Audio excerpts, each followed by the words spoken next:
Hello, and welcome to Soroptimist International Voices, where we give a global voice to women and girls. SI Voices is a space where women's stories and issues are heard as we celebrate 100 years of our remarkable organization. We will reveal and rediscover the history of our global movement while educating and informing on many of the key challenges affecting women and girls today. Every year, Soroptimists from across the world gather at the UN's Commission on the Status of Women to advocate for gender equality. Our delegates relay Soroptimist international positions into negotiations and meet with other NGOs to share ideas about project work. Their aim? To push forward actions and policies that will make a gender equal world.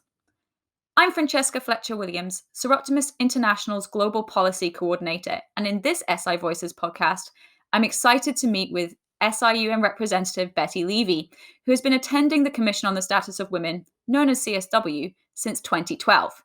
Together we'll discuss what is so important about CSW, what exactly are the agreed conclusions, and why should we care about them, and what role can non-governmental organisations play at CSW? Hi Bette, it's great to speak to you. Tell us a little about yourself and what brought you first to the UN and CSW. Hi, Francesca. Nice to see you, too. So let me tell you that I grew up in New York, and I'm old enough that I watched the UN be built. And I yearly came on a class trip to the UN. So the UN has been part of my life, my entire life. Not only that, I live across the street from the Secretary General and just down the road from the UN. So as a matter of fact, before I became a rep, I would get out of town during the General Assembly a week because of all the craziness in the city. So I have to say that professionally, I've always been an advocate for those who didn't have a voice. And when I retired from my full-time work, an opportunity came up for me to become a representative for Soroptimist International late in 2011. And I jumped on that opportunity. And one of the things that I was given the opportunity to attend was CSW. Currently, I am the main rep for Soroptimist International in New York, and I also serve as special advisor to President Sharon Fisher for strategy planning and relationship building. So that's what brings me to CSW. Fantastic. Thank you so much, Bette. So with thousands of people attending CSW in a normal year, it can be quite overwhelming. You mentioned the craziness of the General Assembly, and I suppose in some respects, from the NGO perspective, CSW isn't too different. And this year, with everything happening online, more people than ever are getting involved with CSW, and there's a lot of information out there. What is the main thing you think people need to know about CSW to make sure they get the most out of attending? To respond to you, I think with all of these activities that are happening, and because it's virtual this year, we're actually going 24/7 on the NGO side. And so I think it's most important to make manageable goals for yourself. Don't try to attend everything. Don't burn yourself out. CSW can be very overwhelming.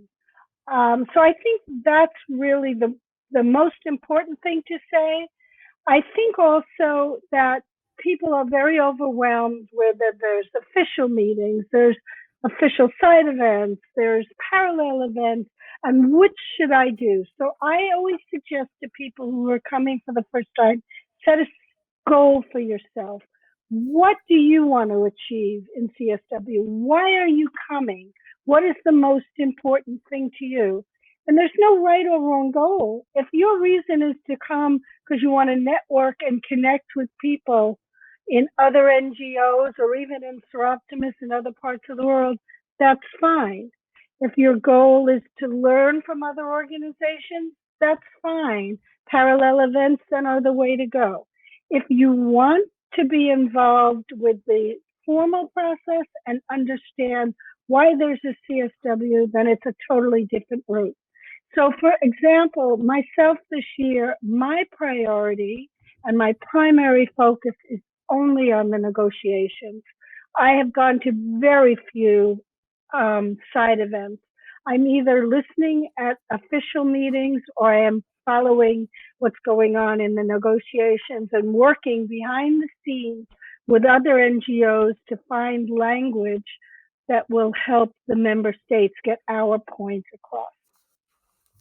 That's really great. I definitely need to get a bit better at setting those goals for myself, because whenever they put up the schedule of events, I'm always going, that looks amazing. That's so interesting. I want to sign up for this and this and this. And then I look at my schedule and I have no time to sleep. And that's not really how you're going to get the job done. And it's so important to work as part of a team, which I think is part of the great thing of being a rep in New York, because there's quite a few of you there who are able to coordinate together. Let's chat a bit more about these negotiations, because as you say, CSW can feel like an event of two halves. In the UN, there are the official events, which can include the discussion sessions where governments present their national statements. There are the UN side events that are organized by governments and UN agencies, which happen in and around the UN. And then across the road, outside of the UN, there are the parallel events, which are organized by civil society organizations. And these parallel events mostly happen at the NGO CSW forum. In case you haven't heard of the phrase civil society organizations before, these are organizations that are often NGOs, non-governmental organizations. They're organizations like SI who are active in communities and are trying to make a difference to women and girls. So as you said, in addition to all of this, if this wasn't enough, we also have government negotiations. And because these negotiations are behind closed doors, it's not always easy to find out about them, what's happening in them, what governments are actually saying. Can you tell us more about these negotiations that you like to follow and cover? What are they about? Why do they matter so much? I think it's really important that SI and other NGOs keep on top of the negotiations.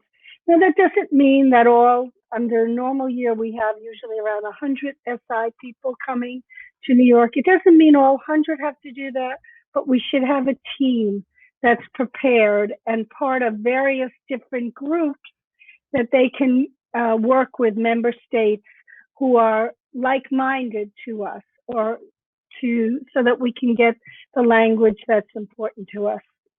So as far as your question about agreed conclusions, actually, that's the entire reason why we have CSW.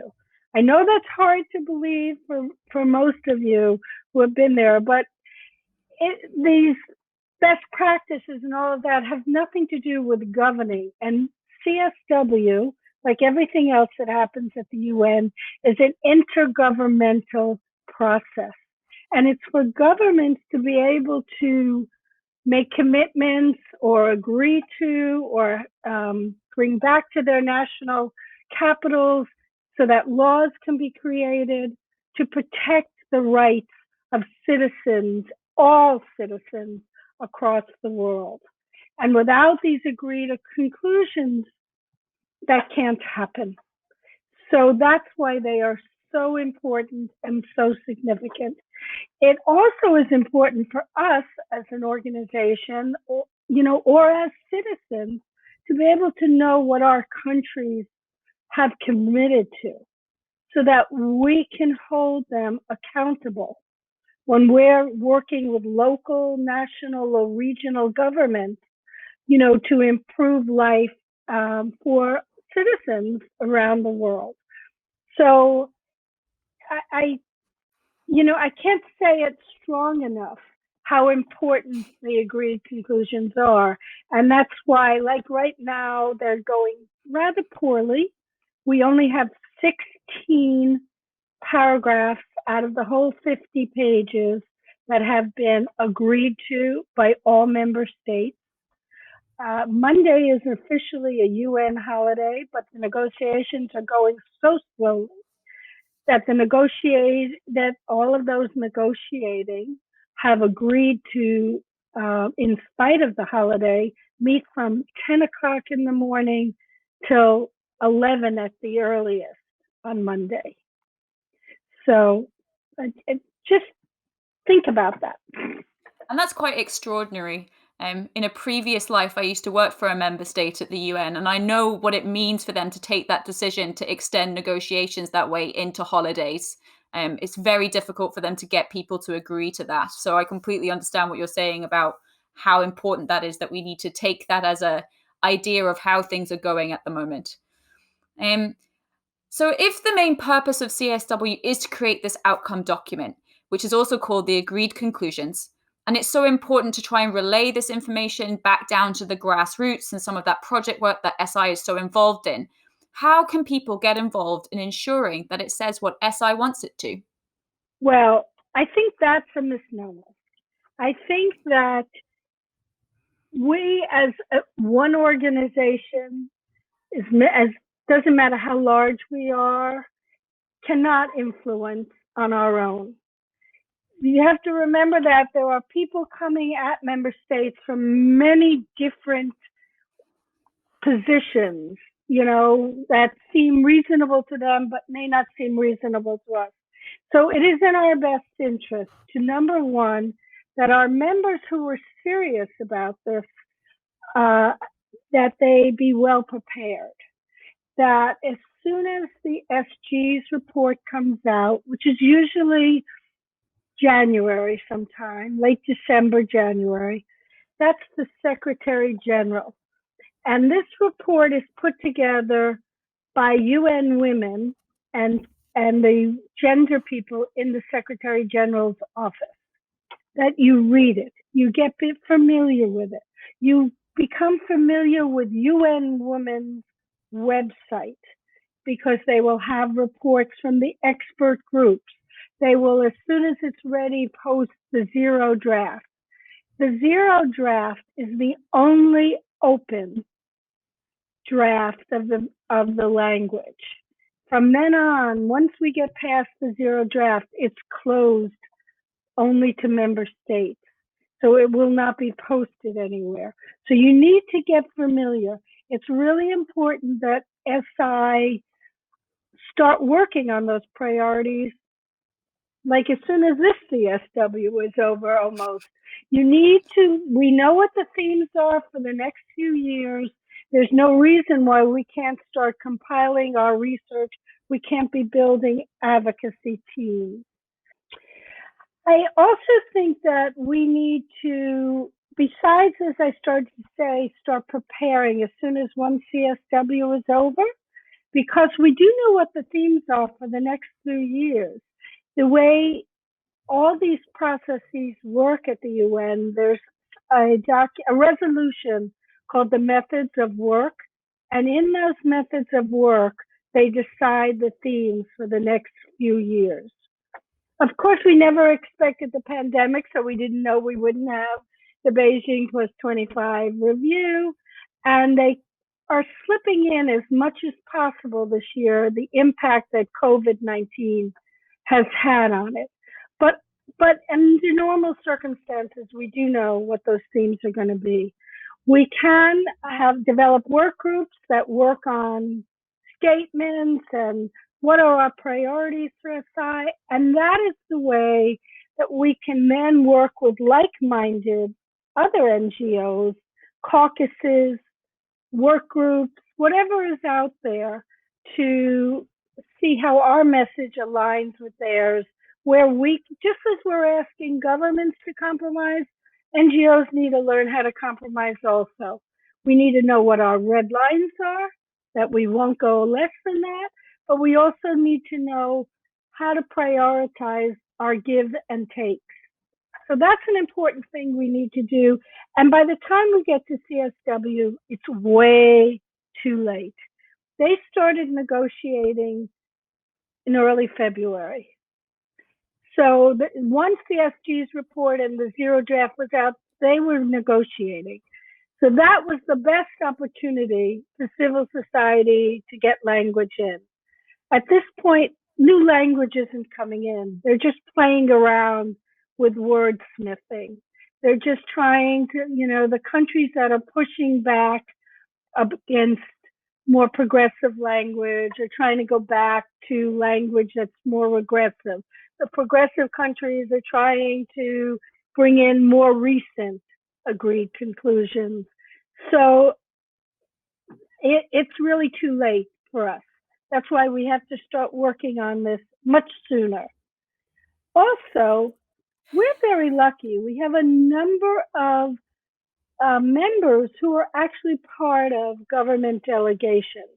And while it's a little bit more tricky this year, since the governments were only given 2 links into the negotiations for civil society to actually be in the room, we should take advantage of our members who are on delegations and prep them and have them prep us. We've been talking a lot about language and good language, progressive language, new language. What kind of language are we actually talking about when we use that word? Are there particular issues or phrases we like or don't like? And what's important about that language? So let me give you what shouldn't be a controversial example. One of the things that civil society is really pushing for this year is wherever the word participation is, that it says full, equal, effective, and meaningful in front of participation. They each in of themselves mean something slightly different. But when you put them together, it means that civil society is seen as an equal partner, so to speak, with governments, and what they have to say is important. So there are things like, there are little tricks like the more regressive governments always try to get in language. Again, we're using that term language, but really what it is a sentence. It could be where a comma is in the sentence. It's so the more regressive, for example, countries are always putting in sovereignty or cultural and traditional means as a way to give them an excuse, or, I'm from the game Monopoly, a get out of jail free card. That if you throw that in, then they don't have to follow what they commit to. And that what they're committing to may be that they're saying, we reaffirm, that women have human rights, but then they're trying to throw in their language that says, but only if it follows our laws or what we want it to say. So that's why it's important to pay attention to language. Did that answer your question, Francesca? Excellently. The UN and its resolutions can feel very far away from the real world. We've been talking about that language, what it means for policies. But why should we care about what's happening at CSW? Do the agreed conclusions actually have an impact on our lives and the lives of other women and girls? Well, I have to say that every single one of us and everybody listening to this podcast needs to care, because your life, the life of your children, your grandchildren, and the existence of the planet depends on you caring. This is the only place where all the countries of the world come together and agree to some sort of, policies, agreements, commitments, whatever language happens to be being used. But that's the only place we have any recourse. So the agreed conclusions give each of us the ability to, an empowerment to go back to our governments to say, hey, you said you were concerned about climate change, but in reality, you're not doing anything at home. But in Para 7, AA or whatever, wherever it is in the document, you said that you support this. And I want you to live up to that commitment. You can get rallies set up. You can organize other organizations. You can, be an activist because you have something that's in black and white where your government said it. It's also important to bring that back to your local government, not just thinking about it at the international level. So organizations like SI, because we're in so many countries, we could really have a lot of impact if we share among our organizations what we all know, and we give each other the strength and the support, to do that. And I think I've been lucky enough to attend UN meetings in Geneva and in Santiago, Chile, where they're smaller, there's more direct access to member states. The sessions are taken a little bit more cooperatively between all of the partners than something like CSW. And so we as civil society need to find ways to not think about just our own organization, but how to work with and partner with other organizations. And I know I keep stressing that point, but the UN has really changed. It is not just the ECOSOC accredited organizations. There's much less open space. It's shrunk. And so it is really important for us, since we are so spread out around the world, to start looking and following local consultations at the UN local offices or national offices. It's important for us as SI to get into regional meetings. It can't all just wait on once a year when we come to New York for CSW. It sounds to me like there are so many opportunities out there when it comes to CSW, but there's also a lot of challenges facing that commission. What do you think needs to change to solve these problems? Oh, I think that, over the last 5 years around the world, there's been a lot of regression. We've seen nationalist and populist movements winning seats in parliaments, in, different legislative bodies. And it has made it very difficult because of all of this pushback, even pushback on agreed language. So that's been, I think, the biggest challenge. And again, this is why I think that we as Soroptimists have such opportunities if we organize and coordinate in advance. We could start meeting with member states a year in advance on the topic. We could, if somebody in Germany, I'm just picking a country, knows people in the capital, they can be working with people in the capital, and they could be sharing with the UN reps here in New York, so that we could meet with mission staff, and we could have making sure that capital and mission staff are on the same page. So that's the kind of team playing that we need to build and create, that will make us a much more, as an organization, a much more effective, group. I've heard a lot of feedback from colleagues of mine who are in a lot of different organizations. I got a really nice email last night from a colleague who's in a faith-based organization who said, the Soroptimists, you're just everywhere. It's so nice to see. He said, I feel kindred spirits. So I think you've almost already answered this question, but looking forward to next year, what do you think we can do to make sure we get the best outcome document that we possibly can? You were saying, there's been a lot of pushback on previously agreed language, and usually the previously agreed language is the baseline of what you should be able to get in the next resolution. That's the minimum. And that we're even regressing from the minimum is a huge issue of concern. So yeah, what can we do to make sure that we get the best outcome document?